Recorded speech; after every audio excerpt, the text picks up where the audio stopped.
देखिए बाबू, आप लोगों का first chapter some basic concept of chemistry, ठीक है। इसमें जितना भी इंपॉर्टेंट क्वेश्चन है वो हम कराएंगे, इसी टाइप के एग्जाम में आएगा। यहाँ तक कि इसी में से बहुत सारा क्वेश्चन भी आपका एग्जाम में डायरेक्ट भी आएगा, ठीक है। तो चलिए पहला क्वेश्चन हम लोग स्टार्ट करते हैं। देखिए फर्स्ट क्वेश्चन यहाँ पे क्या दिया है कि 4.48 litre of methane at STP is equal to, बोल रहा है कि 4.48 लीटर जो सो मीथेन है, ठीक है। तो बताइए एसटीपी पर वो कितना के बराबर होगा। कोई बात नहीं, हम लोग सबसे पहले इसमें निकाल लीजिए मोल। तो मोल बराबर आप लोग फॉर्मूला जानते हैं, एसटीपी पे मोल इक्वल टू फॉर्मूला क्या होता है बताइए तो, गिवन वॉल्यूम बाय 22.4, यही ना आता है। और गिवन वॉल्यूम हमेशा लीटर में होगा तब 22.4, और मिलीलीटर में होगा तो 22,400, यही फॉर्मूला बताए थे। अब देखिए बाबू, यहाँ पे आपको कितना लीटर दिया, 4.48 लीटर। तो यहाँ पे लिखिए 4.48 बाय 22.4। तो अब यहाँ पे ध्यान दीजिए बाबू, यदि ये पॉइंट को उड़ाइएगा तो पॉइंट के बाद दो संख्या है, तो यहाँ पे 2 जीरो आ जाएगा, है कि नहीं। और यहाँ पे पॉइंट के बाद एक ही संख्या है, तो पॉइंट उड़ाइए तो ऊपर 1 जीरो चल जाएगा। अब बाबू यहाँ पे 1 जीरो से 1 जीरो कैंसिल हो गया, 224 और यहाँ 448, तो ये एक बार में कटेगा, ये 2 बार में कटेगा, है कि नहीं। तो कितना आ गया देखिए तो 2/10, और 2/10 का मतलब गया 0.2 मोल। कितना मोल आ गया, 0.2 मोल आ गया। अब इस 0.2 मोल को ना आप मास में बदल दीजिए। कितना में बदल दीजिए, मास में। आप जानते हैं कि मास बराबर फॉर्मूला क्या होता है, मोल गुने मोलर मास। क्या होता है, मोल गुना मोलर मास होता है। तो मोल तो बाबू हो गया हम लोग के पास 0.2। अब मोलर मास पे ध्यान दें तो क्या था, मीथेन का फॉर्मूला था CH4। क्या होता है, CH4। इसका मोलर मास निकालिए, एक कार्बन है तो लिखिए 1 गुने कार्बन होता है कितना, 612, प्लस हाइड्रोजन 4%, 4 इंटू हाइड्रोजन होता है कितना, 1 हमेशा बाबू मोलर मास के लिए ऊपर वाला से मल्टीप्लाई करना है, ठीक है। तो 1 गुने 12 कीजिए, प्लस 4 गुना 1 कीजिए, 12 गुना 1 12, प्लस 4 गुना 1 4 हो जाएगा, तो मिलकर गया 16। तो आप यहाँ पे 16 से इसको मल्टीप्लाई कर दीजिए, ठीक है। जब 16 से मल्टीप्लाई कीजिएगा तो कितना हो जाएगा, 3.2 होगा। देखिए पॉइंट उड़ेगा तो नीचे 1 जीरो हो जाएगा, 16 दूनी 32/10 कितना हो जाएगा, 3.2 ग्राम। अब देखते हैं, यदि मोल में होगा 0.2 मोल, ग्राम में होगा तो 3.2 ग्राम। और आप देखिए इतना मॉलिक्यूल ऑफ मीथेन, फिर 0.5 मोल, यहाँ पे देखिए 3.2 ग्राम, तो 3.2 ग्राम मिल गया, ये इसका राइट आंसर हो गया। कोई दिक्कत है। अब देखिए बाबू सेकेंड नंबर क्वेश्चन में क्या बोला है। सेकेंड नंबर क्वेश्चन बोल रहा है बाबू कि निम्नलिखित में से किसका द्रव्यमान सर्वाधिक है। सर्वाधिक में अधिक किसका द्रव्यमान होगा वो निकालना है आपको। तो चलिए कोई बात नहीं, सबसे पहले यहाँ पे सल्फर आपको 20 ग्राम ऑलरेडी दे दिया है। देखिए 20 ग्राम सल्फर, तो सल्फर का मास दे दिया है 20 ग्राम। 4 मोल ऑफ कार्बन डाइऑक्साइड, अब यहाँ पे आपको मोल दिया है, इसका हम लोग क्या निकालेंगे, मास, ठीक है। इसका यहाँ देखिए 4 मोल दे दिया, इसका मास निकालेंगे। और आप जानते हैं अभी जस्ट बताए थे, मास बराबर फॉर्मूला क्या होता है, मोल गुने मोलर मास, मोल गुने मोलर मास। मोल कितना है बाबू, देखिए तो 4। अब मोलर मास, कार्बन डाइऑक्साइड का मोलर मास निकालिए, CO2। बताइए CO2 में कार्बन कितना पीस है, 1 पीस है। तो यहाँ पे लिखिए 1 गुने कार्बन होता है कितना, एटॉमिक नंबर 6, और इसका मास नंबर 12 होता है, प्लस ऑक्सीजन 2 पीस है, 2 गुने ऑक्सीजन, एटॉमिक नंबर ऑक्सीजन का 8, और ऑक्सीजन का मास नंबर 16। जब भी कभी मोलर मास निकालिएगा तो ऊपर प्लस गुना कीजिए, 1 गुने 12 प्लस 2 गुने 16, 12 गुना 1 12 प्लस 16 गुना 32 हो गया, मिलकर के कितना हो जाएगा, 44। तो अब देखिए बाबू यहाँ पे 4 मोल ऑफ कार्बन डाइऑक्साइड बोला है, ठीक है। और मास बराबर फॉर्मूला था मोल गुने मोलर मास, और मोलर मास इसका कितना है, 44 है। तो मिल करके हो जाएगा 176 ग्राम। कितना हो जाएगा, 176 ग्राम। तो ए नंबर में दिया था 20 ग्राम, और बी नंबर हम लोग का आया 176 ग्राम। कितना ग्राम आया है, 176। सी नंबर निकाल के देखिए, सी नंबर में बोला 12 इंटू 10⁻²4 एटम्स ऑफ हाइड्रोजन, ठीक है। हाइड्रोजन है, कोई बात नहीं, आप जानते हैं यहाँ पे आपको नंबर ऑफ एटम दिया, इसको मोल में बदलेंगे। तो बताइए जब नंबर ऑफ एटम दे दिया हो और यदि आप उसको मोल में बदलते हैं तो फॉर्मूला क्या होता है, given number of particle by Avogadro number, यानी कि इसको एवोगैड्रो नंबर से डिवाइड करना पड़ेगा तब मोल आएगा। तो देखिए mole equal to given number of particle, number of particle कितना है, 12 इंटू 10⁻24 है ना, 12 into 10⁻24 by Avogadro number, Avogadro number कितना होता है 6.022, इंटू 10 टू द पावर 23 होता है। देखो 6.022 को आप लगभग 6 मान सकते हैं, क्या कि 0.022 उतना वैल्यू नहीं रहता है, तब इसको 6 मान सकते हैं। देखिए 6 से ये 2 बार में कटेगा, 6 दूनी 12। अब देखिए बाबू 10 का पावर 23 है और यहाँ पे 10 का पावर 24 है, तो यहाँ पे कितना बचेगा? 23 में 24 कट गया तो 1 बचेगा। आइए जल्दी, यहाँ पे खाली 10 का पावर 1 मतलब 10 बचा। अब 10 गुना 2 कीजिए, कितना होगा? 20 होगा। तो मोल जो है सो 20 मोल आया इसका। कितना आया? 20 मोल।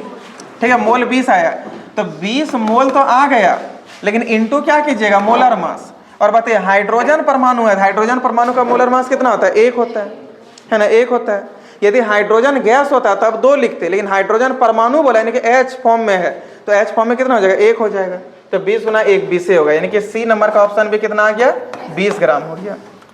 अब डी नंबर में देखिए क्या बोला? 11.2 लीटर ऑफ हीलियम। तो बाबू यहाँ पे सबसे पहले हम लीटर दे दिया, यानी कि वॉल्यूम दे दिया है। ठीक है, तो मोल निकालिए। मोल बराबर फॉर्मूला क्या होता है? Given volume. वॉल्यूम कितना है? 11.2 बाय 22.4। 22.4 से इसको डिवाइड कीजिए, ये कटेगा 1 बार में, ये कटेगा 2 बार में, 1/2 और 1/2। और हीलियम का कितना होता है बताइए? तो हीलियम का 4 होता है, तो 4 × 1/2 कीजिए। 4 × 1/2, ये इससे कटेगा 2 बार में, कितना बचा? खाली 2 आया, तो सबसे ज्यादा हो गया बी नंबर 176 ग्राम। कितना आ गया? 176 ग्राम। तो इसका राइट आंसर कौन हो जाएगा? Option number B. 4 mole carbon dioxide का मास इसमें से सबसे ज्यादा है। कोई परेशानी है? इस तरह का देखिए बाबू, हम यहाँ पे कार्बन डाइऑक्साइड दिए हैं, एग्जाम में हो सकता है सल्फर डाइऑक्साइड दे दे, H2O दे दे, ऐसा कुछ भी दे सकता है। तो क्या ऐसा चेक करके नहीं निकाल पाइएगा? आराम से निकल जाएगा। आप बोलते हैं नहीं सर, क्योंकि आप 11 हमसे एक को जरा पढ़े ही नहीं, बाकी सब भी आपका बहुत वीक है, तो हम क्या करें। खैर कोई बात नहीं, आप इस टाइप का क्वेश्चन को अच्छे से पढ़ के याद कर लीजिएगा। ठीक है, क्वेश्चन तो कंफर्म मिलेगा यहाँ से, और हम आपको ये लिख के कह दिया, हम जितना भी आपको पढ़ाएंगे आप उतना खाली याद कर लीजिएगा ना, पूरा 2-4 बार पढ़ करके किस तरह खाली माइंड में सेट कर लीजिएगा। एग्जाम में 100% क्वेश्चन आएगा और आप पास भी कीजिएगा। ठीक है, इसलिए टेंशन नहीं लीजिए। 12th में टॉप कीजिएगा, जितना पढ़ेंगे खाली उसको बढ़िया से पढ़ लीजिएगा। ठीक है, और आप लोग आज काहे ना आए थे इंग्लिश मीडियम मतलब बैच में? वो मुन्ना अच्छा, कोई कैसे क्लास आप बोल जाते हैं जी। देखिए बाबू थर्ड नंबर क्वेश्चन क्या बोल रहा है बाबू? देखिए, निम्नलिखित में से कौन सा पदार्थ के 1 ग्राम अणु का प्रतिनिधित्व करता है? 1 ग्राम अणु मतलब होता है 1 ग्राम एटम। क्या होता है? 1 ग्राम नहीं, एटम नहीं, अणु बोला ना, अणु को इंग्लिश में बोलते हैं मॉलिक्यूल। क्या बोलते हैं? तो 1 ग्राम मॉलिक्यूल। ठीक है, 1 ग्राम मॉलिक्यूल को कौन डिफाइन करेगा वो बोल रहा है। यहाँ पे बोला देखिए 6.022 × 10⁻24 मॉलिक्यूल्स ऑफ NH3। ठीक है, तो बाबू 1 ग्राम अणु बोला, मॉलिक्यूल का मतलब होता है अणु। ठीक है, यहाँ पे NH3 है। ठीक, तो NH3 है, लेकिन देखिए 1 मोल में कितना होता है? 6.022 × 10⁻23। कितना होता है? 6.022 × 10⁻23 होता है। तो 6.022 × 10⁻24 दे दिया है। ठीक है, 10⁻24 दे दिया, तब ये नहीं होगा। यदि यहाँ 10⁻23 होता तब ये सही हो जाता है। यहाँ पे NH3 है, समझ गए? देखिए एक मोल यदि बोलेगा, कितना मोल बोला था? निम्नलिखित में से कौन सा पदार्थ 1 ग्राम अणु। ठीक है, 1 ग्राम अणु का मतलब होता है कि 1 ग्राम अणु का मतलब हो गया कि 1 ग्राम मॉलिक्यूल। ठीक है, और 1 ग्राम मॉलिक्यूल का मतलब हो गया कि 1 ग्राम मॉलिक्यूल का मतलब होता है कि 1 ग्राम मॉलिक्यूल का मतलब हो गया कि एक जो मॉलिक्यूल है, यानी कि 6.022 × 10⁻23 पार्टिकल जो होगा उस मॉलिक्यूल का, उसका मास कितना होगा? समझिए, उसका मास कितना होगा। तो यहाँ पे बाबू देखिए 6.022 × 10⁻24 दे दिया। यदि 23 देता है, इसका मास निकाल के देखते हैं, तो वैसे ही नहीं होगा, क्योंकि ये 1 मोल में है ही नहीं। 1 मोल बराबर था 6.022 × 10⁻23। यदि 23 होता है तब हम लोग इसको मारते सही, है कि NH3 का मास जो है तब 17 ग्राम हो जाता है। लेकिन 17 ग्राम अभी हम लोग यहाँ ले ही नहीं पाएंगे। क्यों? क्योंकि यहाँ पे 1 मोल नहीं है, 1 मोल से ज्यादा। क्वेश्चन बोला 1 ग्राम मोल चाहिए, तो 1 ग्राम में ये नहीं आएगा। ठीक है, अब 4 ग्राम हीलियम है बाबू। तो 4 ग्राम हीलियम जो है, तो ये बात सही है। देखिए हीलियम होता है कितना? 2 4, इसका मास 4 ग्राम है।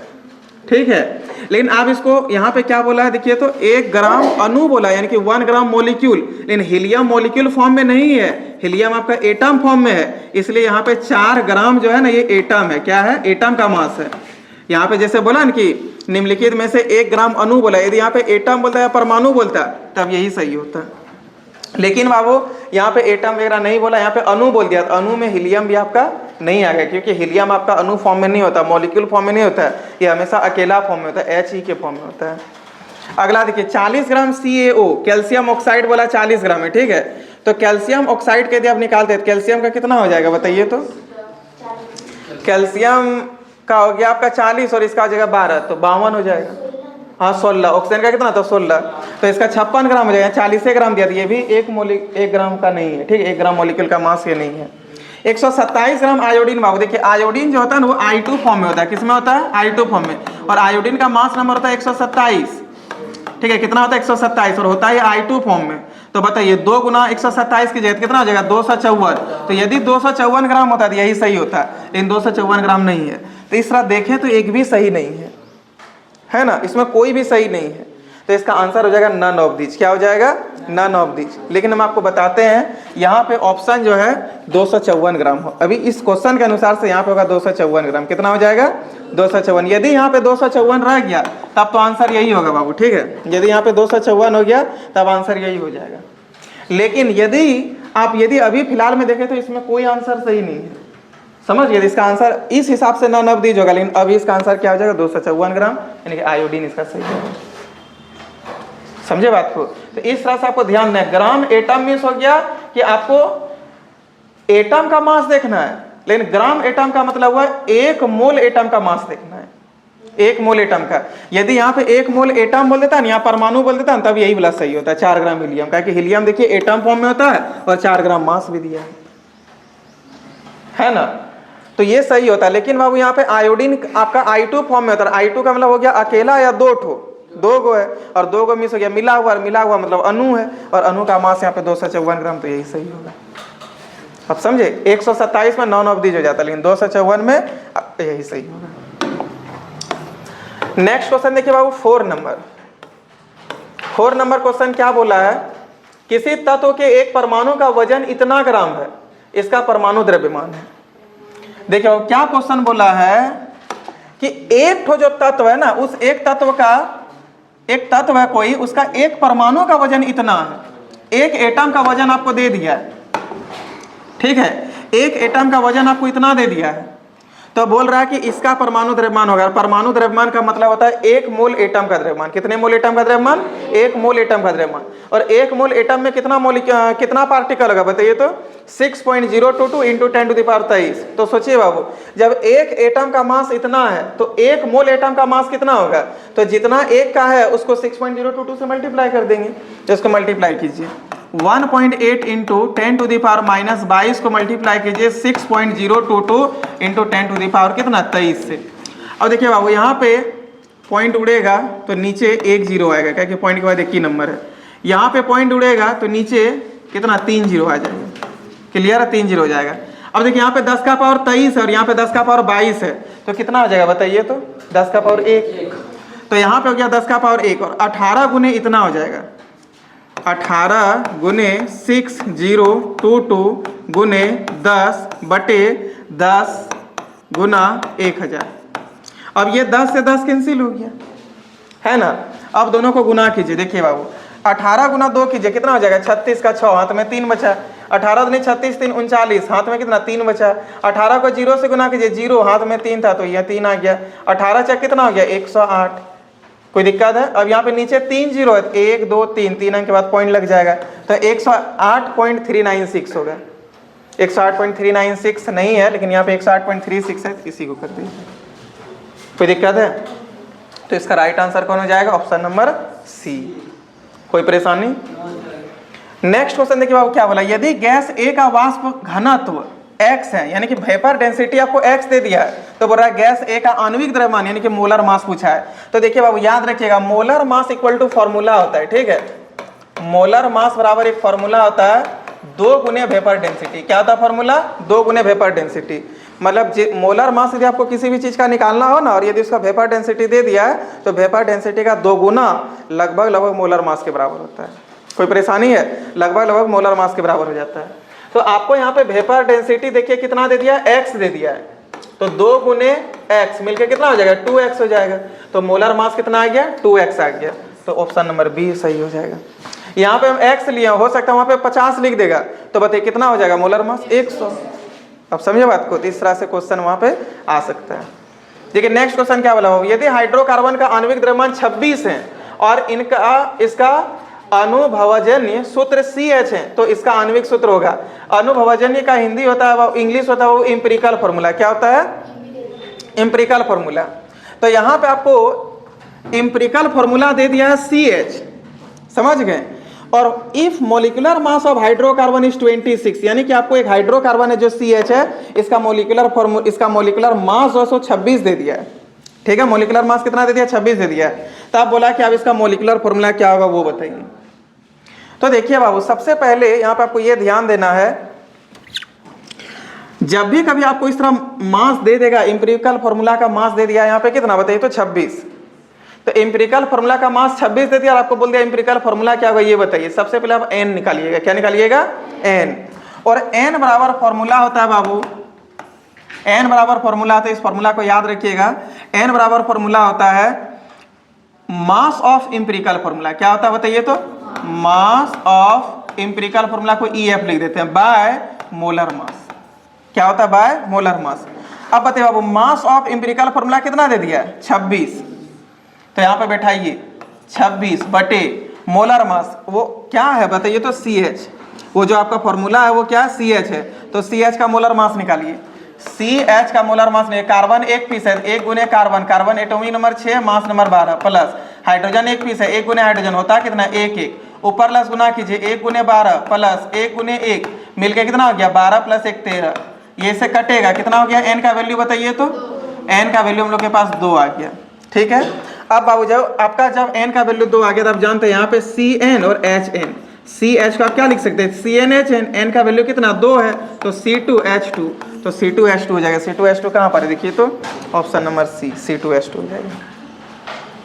कोई दिक्कत है? C2H2 यही हो जाएगा, कोई परेशानी? नेक्स्ट क्वेश्चन देखिए बाबू, क्वेश्चन नंबर 7 क्या बोल रहा है। देखिए सब हम आप लोग को याद कराए हैं, योक्टो जप्टो ये सब कराए थे। तो वही बोला, पद्धति SI पद्धति में प्रयुक्त पूर्वलग्न योक्टो का संकेत है। योक्टो का क्या संकेत था बताइए, तो योक्टो का सिंबल क्या था? वाई था ना। योक्टो को तो वाई से बोलते हैं जी। ये तो जेप्टो है, जेड का मतलब जेप्टो, एफ का मतलब फेम्टो, पी का मतलब पीको। योक्टो का मतलब क्या था? वाई। तो देखिए पी का मतलब क्या हो गया? पीको। जेड का मतलब क्या? जेप्टो। एफ का मतलब क्या होगा? फेम्टो। तो यहाँ पे योक्टो पूछा तो वाई कर देंगे, पीको पूछता तो पी कर देते, जेप्टो पूछता तो जेड कर देते, फेम्टो पूछता तो एफ कर देते। कोई दिक्कत है? तो यहाँ पे योक्टो के बारे में पूछा है तो योक्टो को C मार। इसमें 4 क्वेश्चन बता दिए, तो ऑप्शन नंबर C इसका सही हो जाएगा। कोई दिक्कत? अब देखिए बोला Ca का आणविक द्रव्यमान है, यानी कि मोलर मास। अभी जस्ट हम आपको मोलर मास निकालने लगातार 2-3 दिन से सिखा रहे हैं। आप ही लोग बताइए कार्बन डाइऑक्साइड का मोल, और ये याद कीजिए हम जो आपको बोले थे कि 20-22 मोलर मास दिए थे, उसमें CO2 भी होगा। अब देखिएगा उसमें CO2 भी है, और आप लोग सारे बच्चों को होमवर्क दें। अब आप ही लोग बताइए CO2 का मोलर मास कितना होगा? 44 U होगा। हम आपको ये भी बोले थे U भी ले सकते हैं, AMU भी ले सकते हैं, और ग्राम पर मोल भी ले सकते हैं। तो U है तो कोई बात नहीं, 44 U कर दीजिए। क्या हमको निकाल के दिखाना पड़ेगा क्या? अब देखिए 9वां नंबर क्वेश्चन क्या बोला है, कैल्शियम के 1 मोल में होता है। अब कैल्शियम का 1 मोल है, ठीक है, तो कैल्शियम का 1 मोल में क्या होगा? चलिए ऑप्शन देखिए यहाँ पे 6.022 × 10⁻22 होगा। 1 मोल में कितना था? 6.022 × 10⁻23। तो देखिए ऑप्शन नंबर 20 का सही हो जाएगा 6.022 × 10⁻23। कोई परेशानी? तो इसका right answer option number B हो जाएगा। नेक्स्ट बाबू CH4 का आणविक द्रव्यमान है। अब आप ही लोग बताइए CH4 का मोलर मास फिर से पूछ दिया। मोलर मास का ही हिंदी मॉलिक्यूलर मास बोलिए, मोलर मास बोलिए, इसी का हिंदी होता है आणविक द्रव्यमान। अब आप बताइए CH4 का मोलर मास कितना होगा? तो 16 U में मार दीजिए। कोई दिक्कत है? देखिए इसी टाइप का क्वेश्चन आएगा। अब देखिए बाबू डिग्री सेल्सियस को बोला है कि 37 डिग्री सेल्सियस, इसको बोला केल्विन में बदलिए, और डिग्री सेल्सियस को केल्विन में बदलने के लिए 273 जोड़ते हैं। कितना जोड़ते हैं? 273, ठीक है। तो 273 में 37 को जोड़िए, कितना होगा? 273 में 37 300 310 होगा। देखिए बाबू डिग्री सेल्सियस है, ठीक है, डिग्री सेल्सियस, इसको लिखना केल्विन में।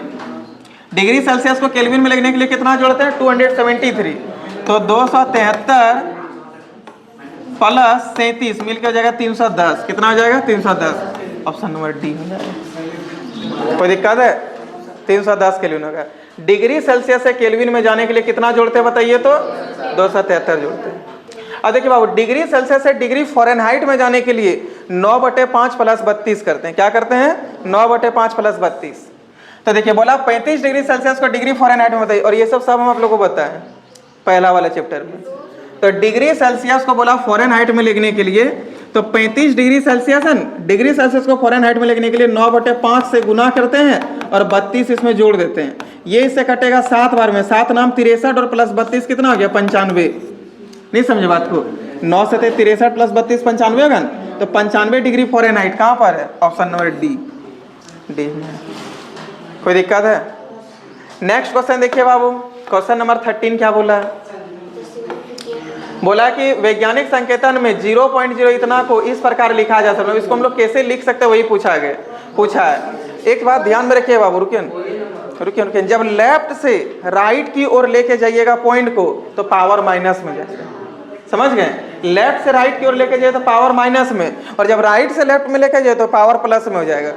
तो देखिए बाबू, यहाँ पे लेफ्ट से राइट में लेके चलेंगे तो 1 2 3 4, यदि आप यहाँ पे लाते हैं तो हो जाएगा 1.6 × 10⁻⁴। किसी में है क्या? देखिए BA नंबर में 1.6 × 10⁻⁴। कोई दिक्कत है? अगला देखिए बाबू, सिग्निफिकेंट वाला आ गया है ना, और ये हम आप लोग को बताइए एक्स्ट्रा क्लास दे करके बताए थे। इसमें आपको कुछ रूल लिखा होंगे, वो रूल के बार आप जरूर पढ़िएगा। आपको सिग्निफिकेंट फिगर से एक भी क्वेश्चन बाहर नहीं होगा, आपका उसी रूल से आएगा। और याद रखिएगा यहाँ से confirm empirical formula, significant, molar mass, ये सबसे कंफर्म क्वेश्चन आएगा। समझ गए ना? यहीं से तो 6-7 क्वेश्चन आपसे बन जाएगा। देखिए मोलर मास बन गया, सिग्निफिकेंट बन जाएगा, वैज्ञानिक संकेतन बन गया, केल्विन, डिग्री सेल्सियस, ये सब बन जाएगा। तो 5 से ही बन जा रहा है इसी चैप्टर से। ठीक है? अरे पहले आप लोग को बोले थे फेल कभी नहीं होइएगा। चलिए अब आगे देखिए बाबू, यहाँ पे क्या बोला है कि 0.0052 में मौजूद सार्थक अंक की संख्या है। तो इसमें बाबू केवल 2 होगा। हम आपको थोड़ा बता देते ऐसा क्यों होगा। देखिए पॉइंट के बाद जितना भी 0 होगा और पॉइंट के पहले जितना भी 0 होगा वो सार्थक अंक में नहीं होता है। लेकिन वो कब नहीं होगा? जब पॉइंट के बाद 0 और नन मतलब कि नन 0 नंबर हो। जैसे यहाँ पे पॉइंट के बाद क्या है? 0 है, पहले पॉइंट के बाद यहाँ पे 0 है, उसके बाद फिर यहाँ पे नन 0 है, इसलिए इसका और इसका कोई मान नहीं होगा। ठीक है? ये सब सार्थक अंक नहीं होगा। तो इसमें 2 ही सार्थक अंक होगा, 5 और 2। तो 2 सार्थक अंक है इसमें। हाँ, केवल 2 ही सार्थक है, 5 और 2 ही खाली सार्थक होगा। बाकी बात पॉइंट के बाद जितना भी 0 होगा, पॉइंट के पहले जितना भी 0 होगा वो इसमें सार्थक नहीं होगा। लेकिन वो कब नहीं होगा? जब पॉइंट के बाद 0 0 होगा और यहाँ पे नन 0 नंबर होगा। मतलब नन 0 मिस हो गया, जो 0 नहीं होगा। तो देखिए पॉइंट के बाद यहाँ पे 0 है और यहाँ पे नन 0 है, इसलिए ये सब का वैल्यू नहीं रहा, सिर्फ इसका वैल्यू रहेगा। तो 2 को इसमें सिग्निफिकेंट नंबर है। कोई दिक्कत है? अगला देखिए बाबू क्या बोला है। बोला कि 6.235 को 3 महत्वपूर्ण अंकों के द्वारा कैसे पूर्णांकित करें, मतलब कैसे इसको दिखाएंगे। 6.235 में 3 अंक होना चाहिए। ठीक है? तो आप खुद सोचिए बाबू, आप एक रूल पढ़े बचपन से ही, यदि 5 या 5 से ज्यादा होगा इधर एक आप बढ़ा सकते हैं। तो यहाँ पे 4 अंक है, हमको इसको 3 अंक में लिखना है। क्या लिखेंगे? 6.23 है और यहाँ पे 5 है, तो 5 से एक यहाँ बढ़ जाएगा तो क्या हो जाएगा? 6.24 हो जाएगा। तो देखिए इसमें 3 अंक आ गया। 6.24 कहाँ पर है? Option number C. कितना आसान क्वेश्चन, ये सब आएगा। ठीक है? अगला देखिए क्या है। बोला कौन सा नियम कहता है कि समान ताप और दाब पर गैसों के समान आयतन में अणुओं की संख्या समान होनी चाहिए। आप ही बताइए बाबू, ये हम आपको कहाँ बताए थे? लॉ ऑफ केमिकल कॉम्बिनेशन में। क्या बताए थे? लॉ ऑफ मल्टीपल प्रोपोर्शन, ये नहीं है। लॉ ऑफ डेफिनिट कंपोजिशन, ये भी नहीं है। Law of conservation of mass, ये भी नहीं है। एवोगैड्रो लॉ, यही ये बात बोला था कि यदि आपके पास ये सब हम सब लिखाए थे, आपको सारा नियम लिखा है। तो एवोगैड्रो का कहना क्या था कि समान ताप और दाब पर गैस का आयतन में जो भी अणु का संख्या होगा वो क्या होता है? सामान्य होता है। तो एवोगैड्रो लॉ, इसका आंसर ऑप्शन नंबर डी हो जाएगा। कोई दिक्कत है? ऑप्शन नंबर डी हो जाएगा एवोगैड्रो लॉ। अगला देखिए बाबू, ग्लूकोज C6H12O6 का आपको आणविक द्रव्यमान पूछा। अभी जस्ट हम आपको ग्लूकोज का एग्जाम्पल भी दिए हैं टाइप 1 2 सब क्वेश्चन में। तब आप ही लोग हमको बताइए ग्लूकोज का आणविक द्रव्यमान कितना आप निकाले थे? 180 भी सुबह निकाले भी आप लोग। 180 मार दीजिए और यू होगा, यू यहाँ पे 180 ग्राम पर मोल होना चाहिए, या ग्राम पर मोल रहता तब होता, तब 180 यू हो जाएगा। केजी न्यूटन ये सब नहीं होगा। ठीक है? अगला देखिए बाबू, बोला है कि the empirical formula of glucose. अब ग्लूकोज दे दिया, इसका इम्पेरिकल फॉर्मूला पूछा है। देखिए बाबू, इम्पेरिकल फॉर्मूला का मतलब ये होता है, जैसे C6H12O6 है न, ये यदि किसी टेबल से कट रहा कटाइए, ये छक्का पाड़ा से कटेगा एक बार में, ये कटेगा 2 बार में, और ये भी कटेगा 1 बार में। तो C1H2O1 1 नहीं लिखते हैं, ठीक है, डायरेक्ट CH2O। तो CH2O किस में है? देखिए तो CH2O D में है। देखिए CH2O इसमें CHO2 ना है, CH2O आया था D नंबर में। कोई परेशानी है? 19वां नंबर क्वेश्चन में क्या बोला है? NH3 के 34 ग्राम में मौजूद अमोनिया की मोल की संख्या ज्ञात करें। अब आप खुद सोचिए, 1 मोल यहाँ पे NH3 है, ठीक है, 1 मोल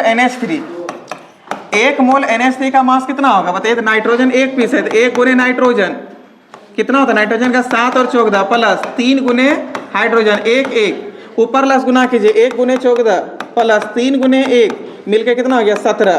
तो 1 मोल अमोनिया का मास है 17, लेकिन यहाँ पे बोला कि 34 ग्राम यदि अमोनिया है मेरे पास तो कितना मोल होगा? तो 1 मोल का मास है 17 ग्राम, तो 34 ग्राम में कितना मोल हुआ? 2 मोल। तो 2 मोल हो जाएगा ऑप्शन नंबर बी। समझे? देखिए नेक्स्ट क्वेश्चन क्या बोला है? 12.044 इंटू 10⁻23 एटम है हीलियम का, तो इसमें कितने, क्या बोला है? हीलियम के इतना परमाणु कितने मोल है? ठीक है, अब आप खुद सोचिए बाबू, हीलियम का एक एटम यदि लीजिएगा, मतलब 1 मोल एटम लीजिएगा, तो उसमें कितना होगा? 6.022 इंटू 10⁻23।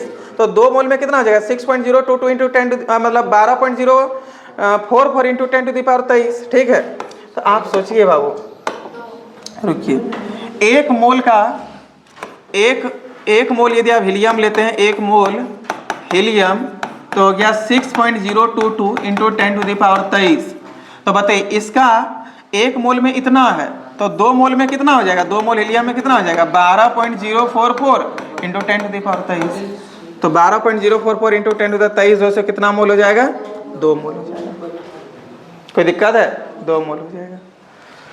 नेक्स्ट क्वेश्चन बोला 1260 में कितने सार्थक अंक मौजूद हैं? तो 1260 में 3 सार्थक अंक मौजूद हैं, 3 होगा इसमें, क्या कि देखिए यहाँ पे 0 है, तो 0 इसमें सार्थक अंक नहीं होता है। समझ गए? 1200 हाँ बीच में होता तब हो जाता, लास्ट में है, देखिए यहाँ पे पूरा डिजिट खत्म हो जाने के बाद लास्ट में है, इसलिए 0 सार्थक अंक में नहीं होगा। तो इसमें 3 को हाँ यहाँ पे रह जाता तब 4 हो जाता। 2 नॉन डिजिट नंबर के 2 नॉन जीरो नंबर के बीच में यदि 0 आया तब जो है सो आपका सार्थक होगा, लेकिन यदि लास्ट में आ गया तो फिर वो सार्थक में नहीं आएगा। तो यहाँ पे ये सार्थक अंक नहीं है। हाँ तो भी नहीं होगा, तो नहीं रुकिए, 126 के बाद 0 पॉइंट होगा तब हो जाएगा फिर, हाँ तब 4 हो जाएगा। अभी ये नहीं होगा, ठीक है। अभी क्यों नहीं होगा? क्योंकि ये यदि 0 आता आपका बीच में इधर कहीं भी, तब ये सार्थक हो जाता है, लास्ट में इसलिए नहीं होगा। तो इसमें 3 ही सार्थक अंक होगा, देखिए 2 1 3 बी नंबर से। अब देखिए बाबू नेक्स्ट क्वेश्चन क्या बोला है? The empirical formula of compound इतना CH3COH एसिटिक एसिड है, ठीक है। इसका आपको बोल दिया है कि मूलानुपाती सूत्र बताइए, यानी कि इसका इम्पेरिकल फॉर्मूला बताइए। सबसे पहले इम्पेरिकल फॉर्मूला निकालने के लिए पहले सबको जोड़ के लिखिए, 1 कार्बन 2 कार्बन तो C2H 3 और 1 यहाँ पे C2H4 हो गया। ऑक्सीजन 2 गया तो O2 कर दीजिए। किसी टेबल से कट रहा है, देखिए तो दुक्का पाड़ा से कटेगा, C1H2O1 1 तो लिखते नहीं तो CH2O इसका आंसर हो जाएगा, डी नंबर देखिए CH2O। कोई दिक्कत है? देखिए वो 23 नंबर क्वेश्चन क्या है? यदि आपके पास 1.5 मोलर NaCl का 300 ml है, तो आप 4.5 मोलर NaCl के कितने ml बना सकते हैं? मतलब आपको वॉल्यूम पूछा है और ये डाइल्यूशन का फॉर्मूला है। कौन सा फॉर्मूला है?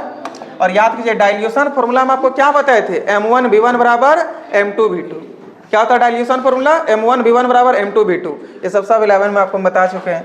तो लिखिए बाबू M1V1 बराबर क्या हो जाएगा? M2V2। M1 का मान देखिए कितना मोलर दे दिया? 1.5 मोलर, 1.5 मोलर दे दिया, लिख दीजिए। 300 ml है इसका, यहाँ पे V1 आपको दे दिया 300 बराबर M2 दे दिया 4.5, कितना दे दिया? 4.5 इंटू V2। इसको इसके नीचे कर दीजिए बाबू, क्या हो जाएगा? 1.5 गुने 300 बराबर किधर देखिए गुना में, बराबर किधर आएगा? भाग में बन जाएगा। 4.5 बराबर क्या हो जाएगा? V2 देखिए ये इससे कटेगा 3 बार में, कितना बार में कटेगा 3 बार में, और 3 से कटेगा 100 बार में, तो V2 बराबर कितना हो गया 100 मिलीलीटर। कितना हो गया? ऑप्शन नंबर ए हो जाएगा 100 मिलीलीटर। कोई दिक्कत है? 100 मिलीलीटर। ये फॉर्मूला याद रखिएगा डाइल्यूशन का, तनुकरण फॉर्मूला M1V1 बराबर M2V2। इसके आगे बाबू देखिए नेक्स्ट क्वेश्चन 24 नंबर क्या बोला है, निम्नलिखित में से किसमें परमाणुओं की संख्या सबसे अधिक होगी? सबसे ज्यादा परमाणु किसमें होगा? सबसे ज्यादा एटम किसमें होगा? अच्छा, एटम को ही हम लोग नंबर ऑफ पार्टिकल भी बोल सकते हैं, यानी हम लोग को यहाँ पे नंबर ऑफ पार्टिकल बोला निकालने के लिए, ठीक है। और याद कीजिए बाबू, हम आपको एक फॉर्मूला बताए थे, मोल बराबर given number of particle, given number of particle by Avogadro number 6.022 into 10⁻23। तो यहाँ पे हम लोगों को निकाल के देखना पड़ेगा, ठीक है, कितना आएगा नहीं आएगा। और बताइए मास बराबर फॉर्मूला क्या बताएं? मास बराबर बताएं मोल गुने मोलर मास, ठीक है, मोल गुने मोलर मास। तो अब देखिए बाबू, यहाँ पे आपको 1 ग्राम AU दे दिया है, ठीक है, 1 ग्राम AU। तो अब 1 ग्राम AU हम लोग के पास है, तो हम लोग यहाँ से मास इसका दिया है, इसका भी मास दे दिया, इसमें भी मास दिया, इसमें भी मास दिया, मतलब ये फॉर्मूला तब नहीं लगेगा। ये कब लगता है? जब नंबर ऑफ पार्टिकल देता है तब, लेकिन आपको यहाँ पे मास दे दिया, ठीक है, क्या दे दिया है? मास। तो मास दिया है और हमसे क्या पूछा? परमाणु की संख्या, ठीक है, परमाणु का संख्या पूछा है। चलिए कोई बात नहीं, सबसे पहले बाबू इस मास को आप मोल में बदलिए, ठीक है। तो बताइए मास को यदि मोल में बदलिएगा तो फॉर्मूला क्या होता है? मोल बराबर मास बाय मोलर मास। क्या होता है फॉर्मूला? मोल बराबर मास बाय मोलर मास, ठीक है। मोल बराबर क्या था फॉर्मूला?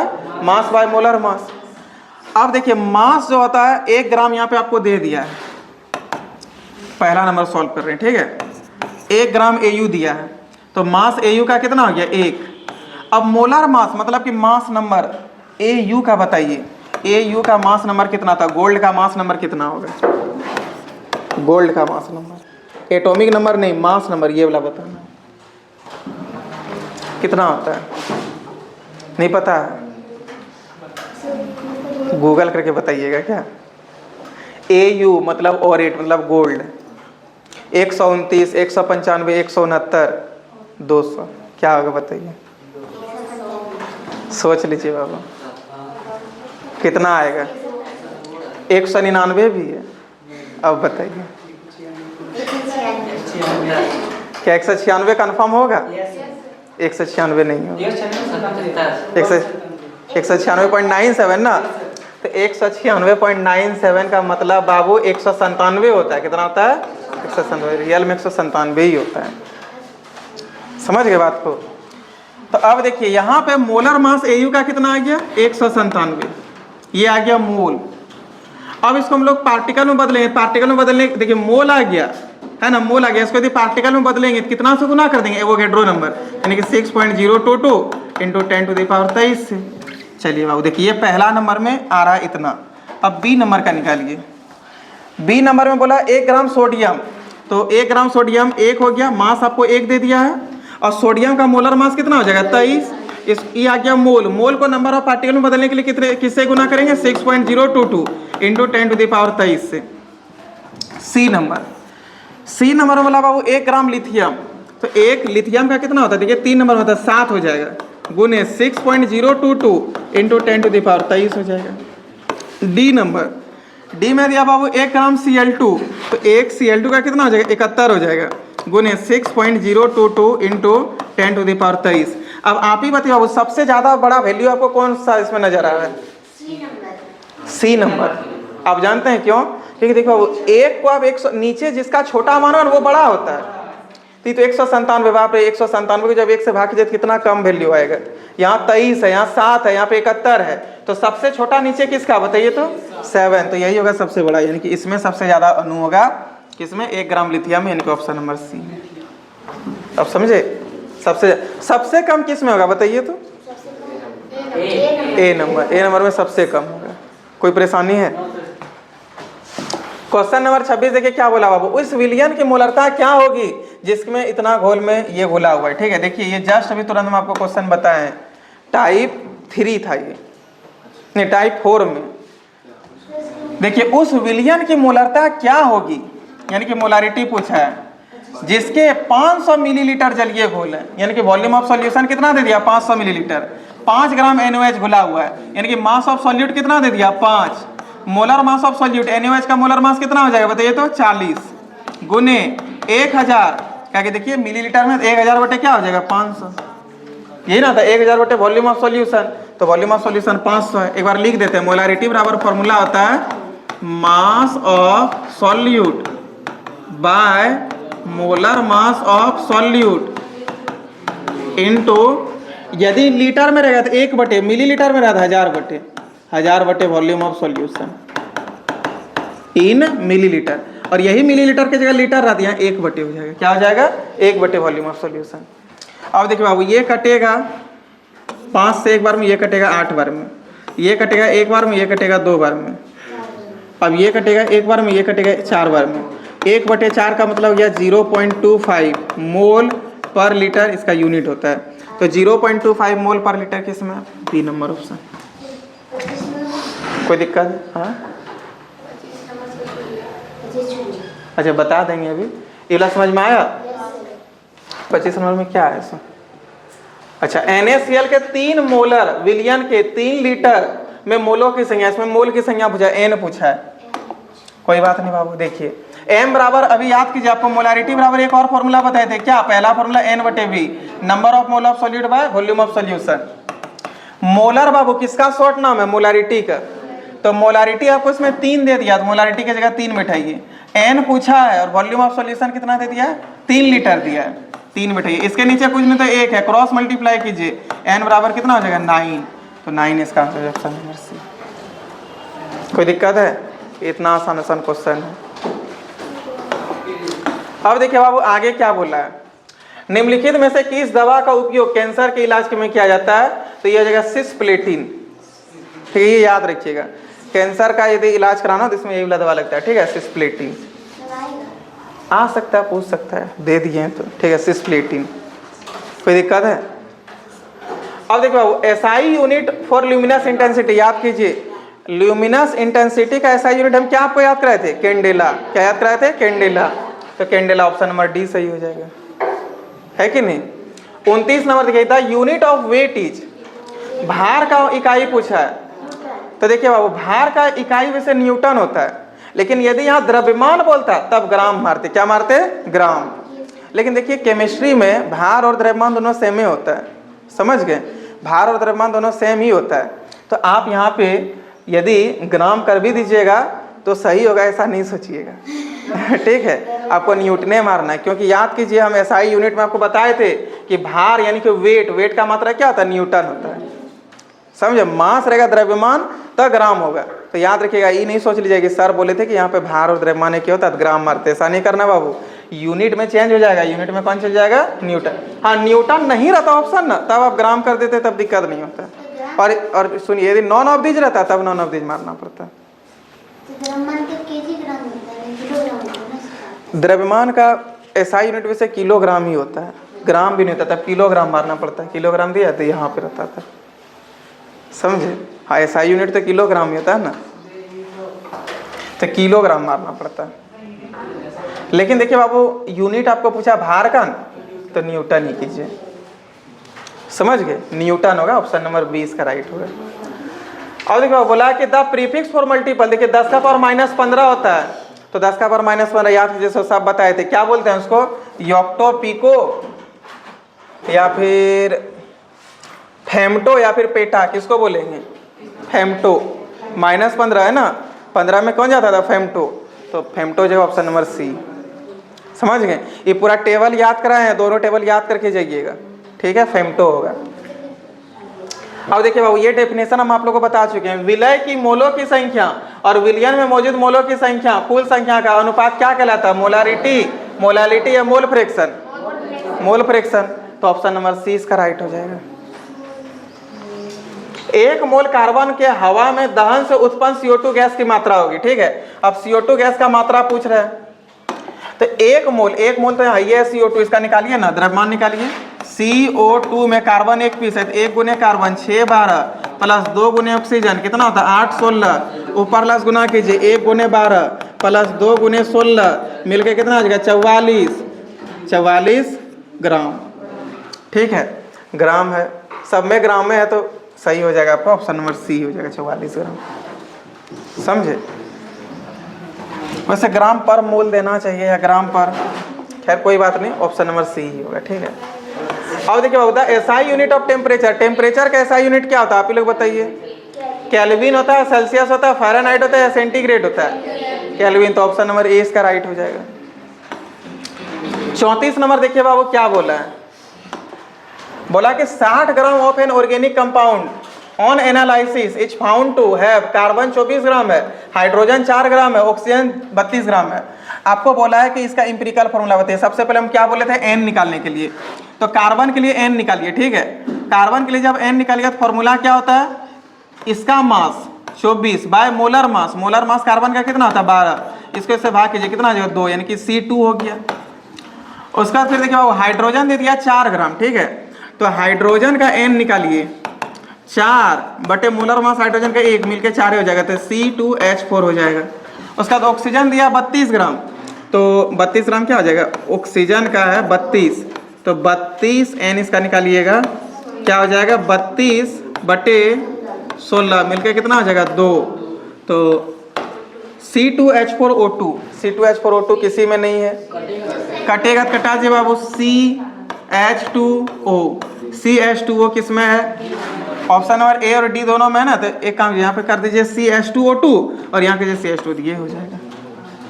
समझे, दोनों सेम हो गया था, तो यहाँ पे 2 कर दिए, इसको अलग कर दिए, अब ये हो गया। कोई परेशानी है? अब देखो उस जलीय विलयन की मोलरता क्या होगी जिसमें प्रति 500 ml में 5.85 ग्राम NaCl उपस्थित है? कोई बात नहीं बाबू, आपको फिर से इसमें मोलारिटी ही पूछा है। ठीक है, 35 नंबर क्वेश्चन देखिए, मोलारिटी बराबर फॉर्मूला भी जस्ट बताएं, क्या होता है, mass of solute. Mass of solute इसमें कितना दे दिया, 5.85 by molar mass of solute. Molar mass of solute कौन है, NaCl। NaCl का मोलर मास कितना होता है 58.5। निकाल के दिखाना पड़ेगा, समझ गए, जान रहे हैं ना निकालने के लिए। देखिए Na का कितना होता है 23, क्लोरीन का कितना होता है 35.5, गुना कीजिए और जोड़ दीजिए तो 58.5 होगा। मिलीलीटर में है बाबू, तो गुने 1000 बटे वॉल्यूम ऑफ सॉल्यूशन 500 हो जाएगा। इससे ये नहीं, एक बार में नहीं कटेगा, ये पॉइंट उड़ेगा, पॉइंट के बाद देखिए 2 अंक है, यहाँ 2 जीरो हो जाएगा, पॉइंट के बाद यहाँ 1 जीरो हो जाएगा। कोई दिक्कत है? अब देखो 500 से ये कटेगा कितना बार में, 2 बार में। अब ये और ये कैंसिल हो गया, अब यहाँ पे बचा 10 गुने 2 बटे 100, 1 जीरो से फिर से 1 जीरो कैंसिल, तो 2 बटे 10, और 2 बटे 10 का मतलब होता है 0.2। कितना होता है 0.2। ठीक है, 2 बटे 10 मतलब कितना है 0.2। 10 से 2 को भाग देके देखिए 0.2 आएगा, 0.2 मोल पर लीटर। ऑप्शन नंबर सी है। कोई दिक्कत है? ऑप्शन नंबर सी इसका राइट आंसर हो जाएगा। कोई परेशानी? नेक्स्ट क्वेश्चन बाबू बोला है कि 6 ग्राम कार्बन में उपस्थित मोलों की संख्या। 1 ग्राम कार्बन जो होता है, देखिए 1 मोल कार्बन, ठीक है, 1 मोल जो कार्बन होगा वो 1 मोल कार्बन, इसका मास कितना होता है 12। कितना होता है? तो बोला 6 ग्राम। 6 ग्राम यदि कार्बन है वो कितना मोल होगा आप ही लोग बताइए? Half mole. अरे जब 1 मोल में 12 ग्राम मास है तो 6 ग्राम मास कितना के बराबर होगा? हाफ मोल का। और हाफ मोल किसमें 0.5 का मतलब हाफ होता है। कोई दिक्कत है? 0.5 का मतलब क्या होता है? हाफ होता है। कोई परेशानी? 37 नंबर क्वेश्चन देखिए वो क्या बोल रहा है, निम्नलिखित में से किसका वजन सबसे अधिक है? अब वजन निकालिए, सबसे अधिक किसका है? 1 gram atom of nitrogen. Nitrogen जो होता है 1 ग्राम नाइट्रोजन का कितना होता है? N का 7 और 14 होता है। ग्राम एटम बोला यानी कि एटम का पूछा, 7 14 ग्राम हो जाएगा। इसका मास हो गया 14 ग्राम। 1 mole of water, 1 mole water कितना होता है? H2O। इसका कितना हो जाएगा? 18 ग्राम। तो इसका मास आ गया 18 ग्राम। 1 मोल ऑफ सोडियम का कितना हो जाएगा? 23 ग्राम। 1 मोलिक्यूल ऑफ H2SO4 तो 98 ग्राम। कितना हो जाएगा? अब पूछा किसका? निम्नलिखित में से किसका वजन सबसे अधिक होता है? 98 ग्राम। 1 मोलिक्यूल ऑफ H2SO4 का सबसे ज्यादा है। कोई दिक्कत है? नेक्स्ट क्वेश्चन देखिए बाबू, 38 नंबर क्या बोला है? 500 ग्राम पानी में 18.25 ग्राम HCl गैस वाले घोल की मोलालता, इस और मोलालता पूछा यानी कि मोलालिटी, और मोलालिटी को हम लोग स्मॉल m से डिनोट करते हैं। किससे करते हैं बताइए? मोलालिटी बराबर फॉर्मूला क्या होता है? Mass of solute by molar mass of solute into 1 by mass of solvent, 1 by mass of solvent. ये हो गया केजी में, और ग्राम में कितना हो जाएगा? 1000 बटे। तो यहाँ पे ग्राम ही बोला है तो 1000 वाला फॉर्मूला हो जाएगा। ठीक है, अब देखिए बाबू कितना बोला? 500 ग्राम पानी में, यानी कि मास ऑफ सॉल्वेंट आपको कितना दे दिया? पानी में क्या होता है? सॉल्वेंट। तो सॉल्वेंट का मास यहाँ कितना दे दिया? 500। 18.25 ग्राम HCl, यानी कि इसमें HCl मिलाए हैं और HCl मीन्स क्या हो गया? सॉल्यूट। तो आपको ये कितना दे दिया? 18.25 बटे molar mass of solute HCl है, और HCl का मोलर मास कितना होता है? 36.5 होता है। देखिए ना, हाइड्रोजन का कितना हो जाएगा? 1, और क्लोरीन का कितना होगा? 35.5, मिलकर कितना हो जाएगा? 36.5।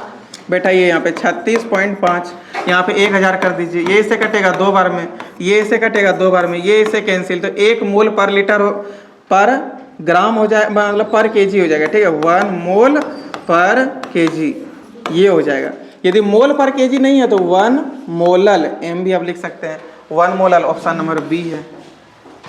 कोई दिक्कत है? ऑप्शन नंबर बी हो जाएगा। 39 नंबर बोला बाबू, एनटीपी पर 1 मोल गैस का आयतन है, तो 1 मोल गैस का आयतन कितना होता है? एनटीपी पर 22.4 होता है। कितना होता है? 22.4, तो ऑप्शन नंबर बी हो जाएगा। 40 नंबर, इथाइन का मूलानुपाती सूत्र पूछा बाबू। इथाइन का फॉर्मूला आता है C2H2। क्या होता है? C2H2। ये तो फॉर्मूला हो गया, लेकिन मूलानुपाती फॉर्मूला क्या हो जाएगा? CH।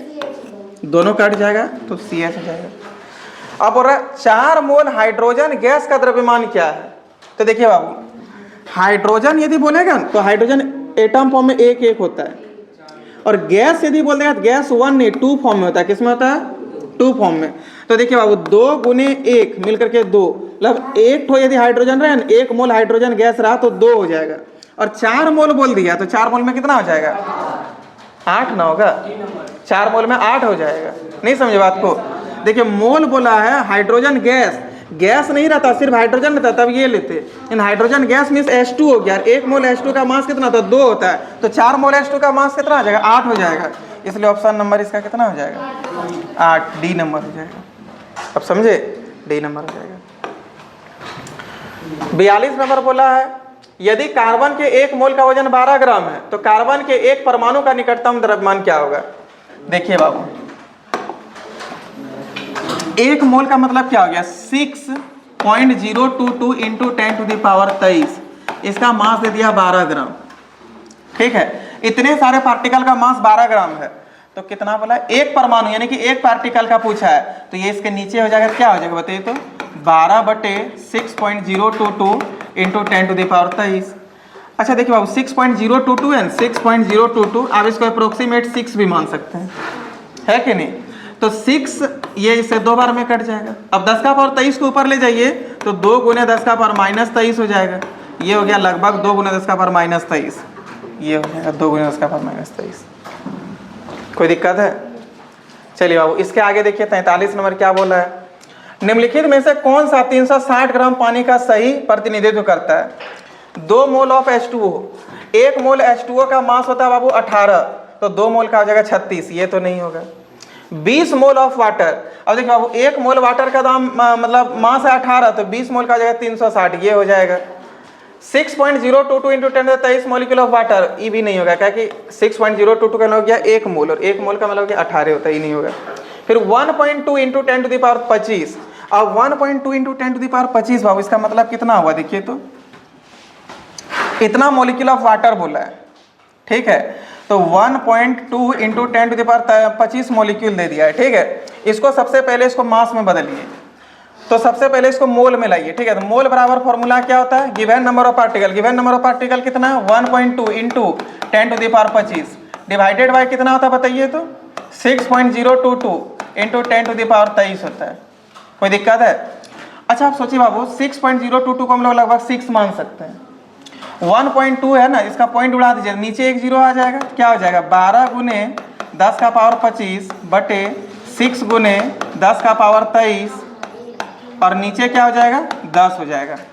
अब 10 का पावर 23 और ये से कटेगा कितना बार में, 2 बार में। कितना बार में कटेगा, 2 बार में। 10 का पावर 23 और यहाँ कोई 1, 10 का पावर 24, 10 का पावर 24 और यहाँ 25, तो ऊपर क्या बच जाएगा 10, तो 2 गुने 10 मिलकर के कितना हो गया 20। मतलब इसका भी मान है बाबू 20 से कितना है, इसका भी मान आया 20 मोल। ठीक है, तो इसका भी आया 20 मोल, इसका भी आया 20 मोल। कहाँ गया 20 मोल, देखिए यहाँ पे 2 नंबर और 4 नंबर दोनों का मान आया 20 मोल, और 20 मोल का मान कितना होता है 360। तो 2 और 4 दोनों इसका सही हो जाएगा। 1 नहीं होगा, 1 एंड 2 नहीं होगा, 2 एंड 3 भी नहीं होगा, 2 एंड 4 होगा। ऑप्शन नंबर डी सही होगा। कोई दिक्कत है, ऑप्शन नंबर डी इसका राइट होगा। इस तरह आप लोग को बदलना भी है, कोई परेशानी यदि ऐसा क्वेश्चन ऐसा बदल दीजिएगा। 44 नंबर में पूछा बाबू, the number of significant figure in pi. Pi में बोला सिग्निफिकेंट नंबर कितना होगा, लेकिन यहाँ पे देखिए बाबू पाई का वैल्यू ले लिया 3.14। कितना ले लिया 3.14, इसमें 3 को सिग्निफिकेंट नंबर होगा। लेकिन यही चीज यदि मैथ में पूछता तो मैथ में पाई लिमिट वैल्यू नहीं है, चलते रहेगा तो इनफाइनाइट हो जाएगा। लेकिन केमिस्ट्री में हम लोग इनफाइनाइट तक नहीं जाएंगे, केमिस्ट्री में एक नॉर्मल वैल्यू तक लिया जाता है जो कि 3.14। इसमें तीनों का तीनों सिग्निफिकेंट होगा, इसलिए 3 हो जाएगा, ये हो जाएगा।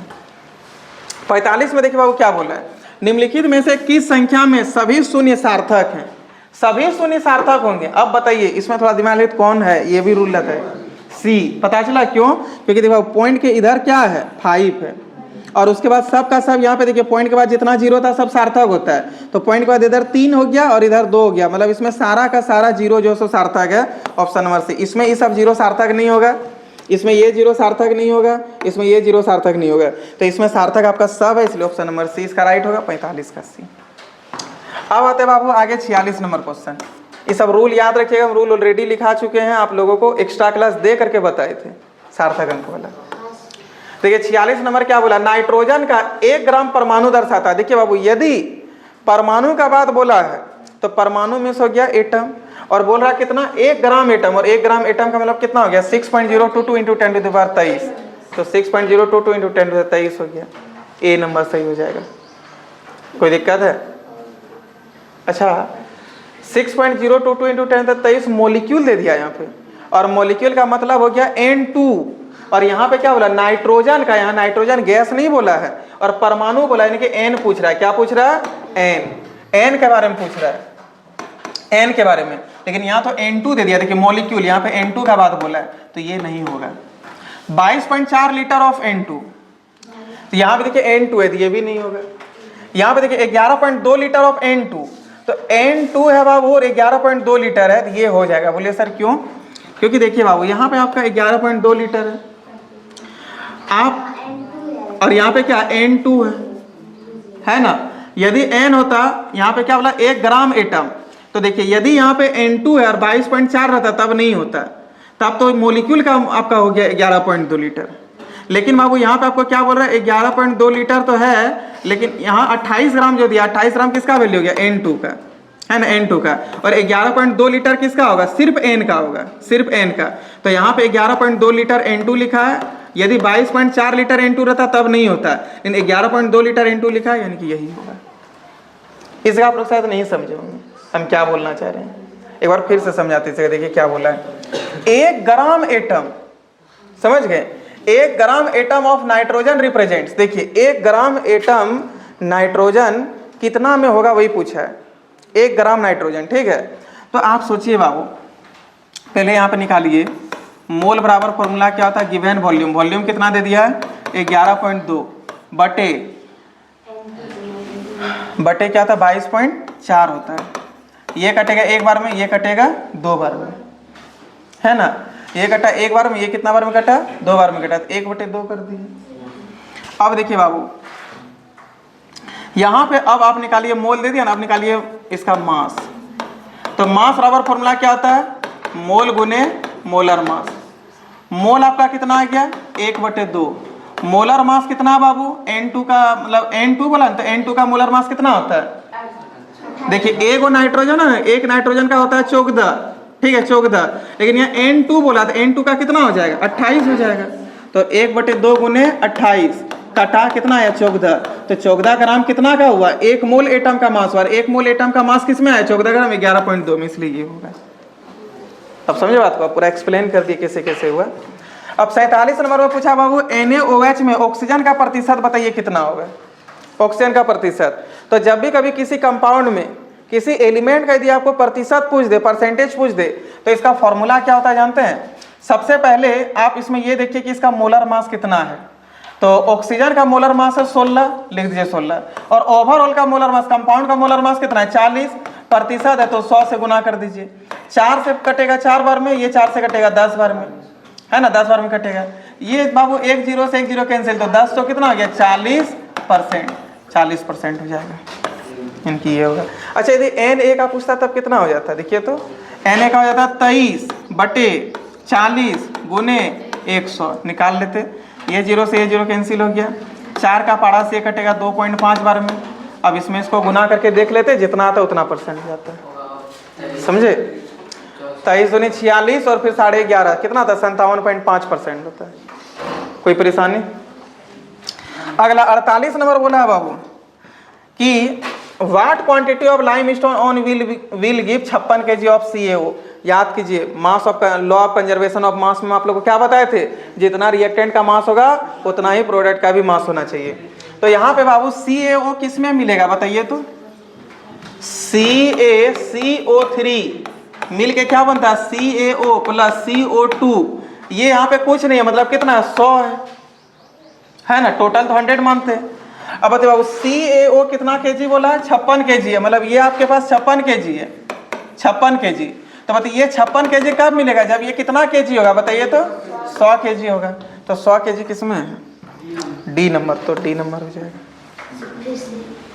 लॉ ऑफ कंजर्वेशन मास में क्या बोलता है, देखिए CaO बोला है कि CaO देगा, ठीक है। CaO कौन सा रिएक्शन में बनता है, जब CaCO3 को हीट कीजिएगा तो क्या बनेगा CaO और CO2। अच्छा ये 56 kg है, और law of conservation of mass का कहने का मतलब है कि जितना भी आपका प्रोडक्ट है वो रिएक्टेंट और प्रोडक्ट का मास क्या होगा, हमेशा बराबर होगा। तो यहाँ पे 100 हमेशा लेना, टोटल हमेशा कितना होता है 100 होता है, यहाँ पे 100 ले लिए। ये आपको 56 kg बोला दिया, 56 kg कब मिला, जब ये कितना kg था 100 kg था। इसका मतलब यहाँ पे CO2 कितना kg का होगा, 44 kg का हो जाएगा। तो यहाँ पे 56 kg हो जाएगा, मतलब 100 kg होगा CaCO3, तब ये होगा। चूना पत्थर का फॉर्मूला CaCO3 होता है, कैल्शियम कार्बोनेट होता है। अब समझे। अब बाबू इसके आगे नेक्स्ट क्वेश्चन है 49 नंबर, 1 ग्राम हाइड्रोजन में कितने अणु मौजूद होते हैं। 1 ग्राम हाइड्रोजन बोला है, गैस नहीं बोला है, खाली 1 ग्राम हाइड्रोजन में कितने अणु मौजूद होते हैं। रुकिए क्या बोला, 1 ग्राम हाइड्रोजन में कितने अणु मौजूद होते हैं, ठीक है। यदि हाइड्रोजन गैस बोलता, हाइड्रोजन गैस, ठीक है, तब अणु होता, लेकिन यहाँ पे 1 ग्राम हाइड्रोजन में कितने अणु मौजूद हैं, how many molecules are present in 1 gram of hydrogen. तो देखिए बाबू हाइड्रोजन कितना होगा 6.022 इंटू 10⁻23, लेकिन यहाँ पे हाइड्रोजन ये अभी एटम है, अणु नहीं है। जब ये एटम फॉर्म में आएगा, मतलब जब ये अणु के बारे में आ जाएगा, मतलब 2 हो जाएगा, और 2 का मतलब इसको कितना से तब भाग करना पड़ेगा 2 से, तो 3.011 इंटू 10⁻23 ये वाला हो जाएगा। अच्छा यहाँ पे यदि हाइड्रोजन गैस रहता तब कितना मारते, अच्छा बताइए यदि यहाँ पे अणु नहीं रहता तब कितना मारते। हाँ यदि यहाँ परमाणु होता, परमाणु, तब यही वाला फिर मार देते, समझ। लेकिन अणु बोला जिसकी वजह से ये हुआ। 50 नंबर क्वेश्चन बोला बाबू STP पर अधिकतम आयतन किसका होगा। अब आयतन सबसे ज्यादा किसका होगा वो निकालना है। चलिए बाबू निकालते हैं। तो सबसे पहले यहाँ आपको मास दिया, उसको मोल में बदलिए, ठीक है। तो मोल बराबर फॉर्मूला क्या होता है बताइए तो, मास बाय मोलर मास। पहला वाला निकालिए, मास दे दिया इसका 12.8, मोलर मास इसका कितना होगा, सल्फर का होता है 32, और इसका भी ऑक्सीजन दोगे तो इसका हो जाएगा 32, तो हो गया 64। पॉइंट उड़ाइए, यहाँ पे 1 0 आ जाएगा, ये से कटेगा 2 बार में, और 2/10 का लग गया 0.2, यहाँ पे मोल आ गया 0.2।